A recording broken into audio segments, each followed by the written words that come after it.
अचानक काय झालं ते? उमाला तुझ्या बरोबर बघितलं आणि मला खूप राग आला. तू तिचा मत्सर करत असशील तर ते अतिशय चुकीचं आहे जगदंबा. मत्सर? पण मला उमाबद्दल मत्सर का वाटेल? मला फक्त अस्वस्थ वाटते, कारण आजूबाजूला सगळे खूप विचित्र वागतायत. म्हणजे कसं? बघ ना, मी पण उमावर चिडले. माझे मित्र मैत्रिणी एका खेळण्यावरून भांडायला लागले. आमच्या घरात पण भांडणं झाली. खूप काय काय घडतंय. सावजी काका आणि काकूंच्या वागण्याबद्दल बोलत होता का? तू अजून लहान आहेस आणि ते तुझ्यापेक्षा लई मोठे आहे. तू मोठ्यांच्या भानगडीत पडू नको बरं. सांगितलं ना मी घेणार.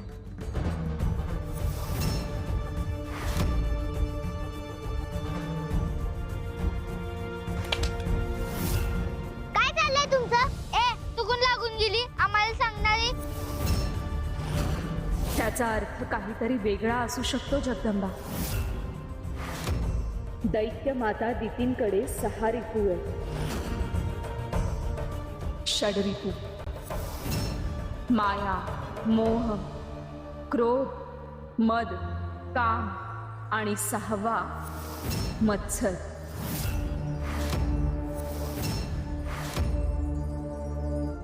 आपल्या दोघांची प्रगती बघताना त्या दोघांना मत्सर वाटतोय हे बाकी खरं.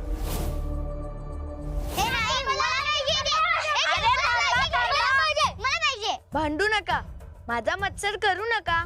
आपण सगळे एकत्र खेळूया. म्हणजे सवारीपू आलाय की काय? पण तो आहे कुठे? ते आपल्याला शोधावं लागेल जगदंबा. परंतु ह्या वेळी तो पूर्ण तयारीनिशी आलाय असं दिसतंय. तुमच्यातलाच एक बनून आलाय. तो कोण आहे आणि कुठल्या रूपात दडलाय हे मी शोधून काढणारच.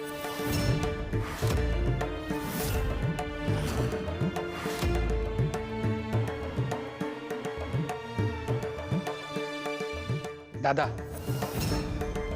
दादा, अरे एवढा का रागवलायस तू आमच्यावर? एवढ्या वर्षांनी आपण भेटलो. मला वाटलं चांगल्या गप्पा होतील, 4 सुखदुःखाच्या गोष्टी करू आपण, एकमेकांना काय हवं नको ते बघू. पण तुम्ही तर तुला पाहिजे होते ते मिळालं ना. मग झालं तर. दादा, अरे असं काही नाही. मी काही स्वार्थीपणा केला नाही. आम्हाला तुमची आठवण होतीच. तुमचा काहीतरी गैरसमज होतोय. असं गैरसमज आतापर्यंत झाला होता की तू माझा धाकटा भाऊ आहेस म्हणून. आपण एकाच आई बापाची मुलं आहोत.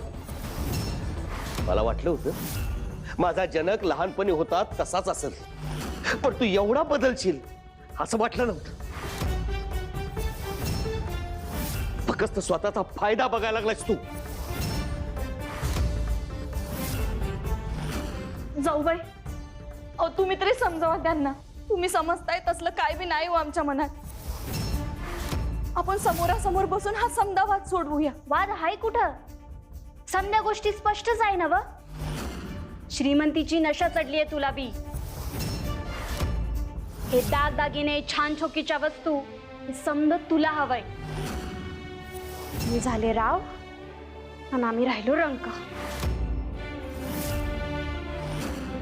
फसवलंय तुम्ही आम्हाला. मुद्दाम मागलाय तुम्ही आमच्याशी असं. हो वहिनी, हे काय बोलताय तुम्ही? अहो तुम्ही इथं नव्हताच तर फसवायचा संबंध येतो कुठं? तुम्हाला तसाच समज करून घ्यायचा असेल तर मग ठीक आहे. तुम्ही म्हणत असाल तर मी समध्या गोष्टी सोडून द्यायला तयार आहे. घर, घाना, घरातल्या समध्या वस्तू, मग तर झालं. या समध्या वस्तू तुम्ही घ्या. वा रे वा, ही आता नवीन चाल खेळायला लागलायस तू. अहो चाल कसली भाऊजी यार? हे समजा मनापासूनच बोलत आहे. अहो आम्हाला माणसं जोडायची आहेत, पैक्यांपेक्षा ते जास्त महत्वाचे आहेत. खरंच आम्ही हे समज सोडून जाऊ. हा, म्हणजे समध्या गावात तुम्ही बोंबा मारायला मोकळे. भावानं वहिनीनं समद लुबाडलं, लोक शान घालतील आमच्या तोंडात. अहो असं काही नाही हो, असं डोसक्यात बी नाही आमच्या. तुमच्या मनात आमच्याबद्दल शंका राहू नये म्हणून मी म्हणलं तसं.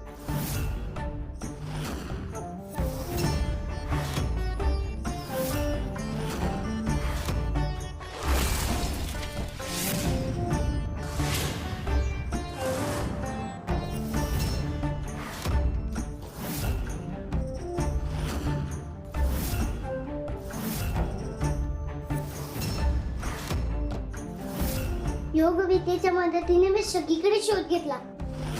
पूर्ण ब्रह्मांडात पाहिलं, पूर्ण त्रिलोकात पाहिलं, पण तरीही त्या रिपूचा शोध लागला नाही.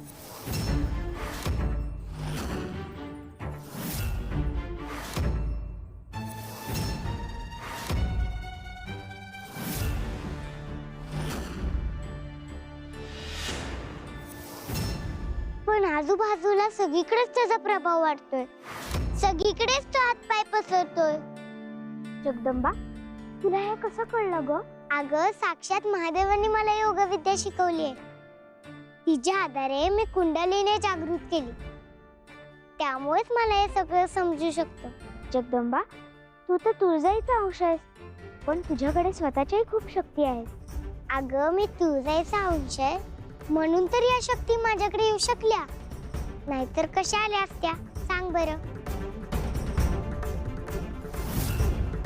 या आधी जे रिपू आले होते त्यांचाही सगळीकडे असाच प्रभाव पडला होता, पण यावेळी काय जगदंबा?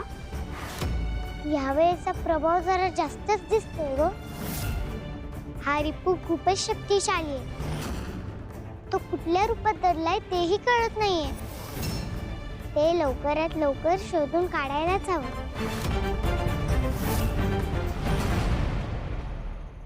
दादा, काहीतरी उपाय काढायला लागेल का नाही?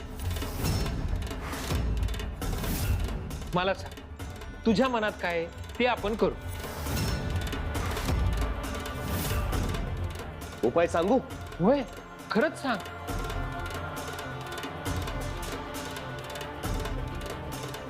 या घराची वाटणी करायची.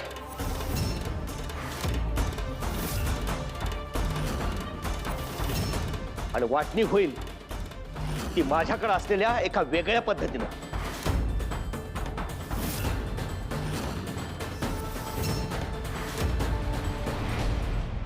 काय ग तारे, एवढं काय झालं थकायला?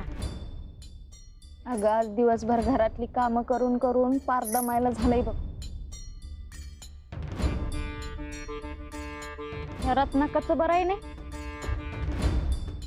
हिला एक काम धड झेपत नाही, तरी बी घरातली समध्यांची लाडकी आहे बही.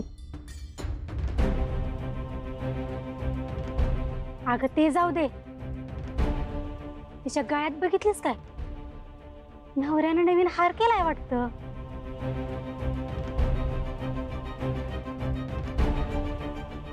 काय करत नका, नवीन दागिना केलायच वाटतं. होय ग, ह्यांनी करून दिलाय. ते दिसतोय, पर असं गळ्यात घालून एवढा अख्खं गावभर मिरवायची काय गरज आहे का तुला? तर काय, आता ग हाय माझ्याकडं म्हणून मिरवतीये ना. तुझ्या नाकाला मिरच्या का झोंबायलेत? अगं, आमच्या नाकाला मिरच्या झोंबायचं राहू दे बाजूला, पण तो हार तुझ्या गळ्यात शोभून दिसत नाही ते बघ आधी. पण ह्यो हार जर माझ्या गळ्यात असता तर लईच शोभून दिसला असता. अगं, तुझ्या परीस माझ्या गळ्यात जास्त शोभून दिसला असता तो हार. तर ज्याची ऐपत असती त्याला शोभून दिसत असतो ह्यो दागिना. म्हणजे काय म्हणायचं काय आहे ग तुला? आमची ऐपत नाही बाई, आणि तू आली मोठी लय महाराणी. तर काय, आणि तुझा नवरा कुठल्या कुठल्या मार्गाने पैक कमवतो ते काय आम्हाला ठाव नाही वय. आता ग कुठल्या मार्गाने मिळवतोय? काय बोलायलास तू? काय डोसका बिस्का हाय का ठिकाण्यावर? ह्यो दागिना घालायची लायकी नाहीये तुमची. अगं, तुझी तरी लायकी आहे का ते बघ आधी. ह्यो हार तुझ्यापेक्षा मलाच लई शोभून दिसतोय, आणि तो हार इकडं. अगं सोड म्हणते ना, मला देते हार. मला माहिती म्हणले ना वा. तुझ्या परीस मला लय शोभून दिसते ती हार. अगं माझा हार आहे तो, माझ्या नवऱ्यानं दिलाय. मला दी म्हटलं ना वा. या कशी घेते असते. अगं मला पाहिजे तो. अगं तारे, हो मागं. नवऱ्यानं केलंय. अगं तारे, तुझ्या गळ्यात ही हार.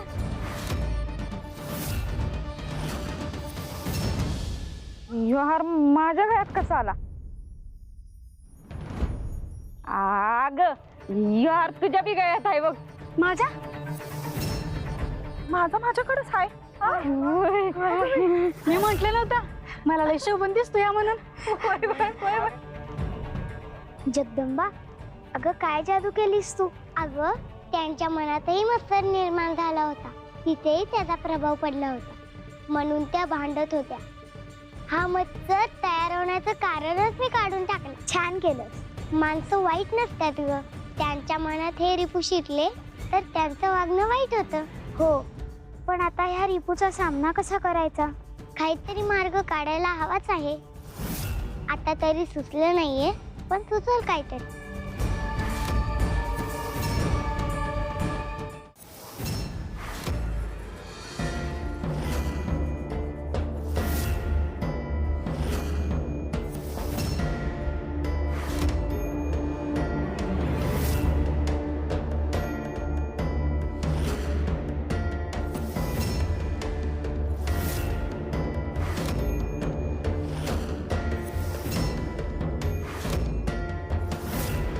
आई, एवढी लोक का जमा झालेत आपल्या घरी?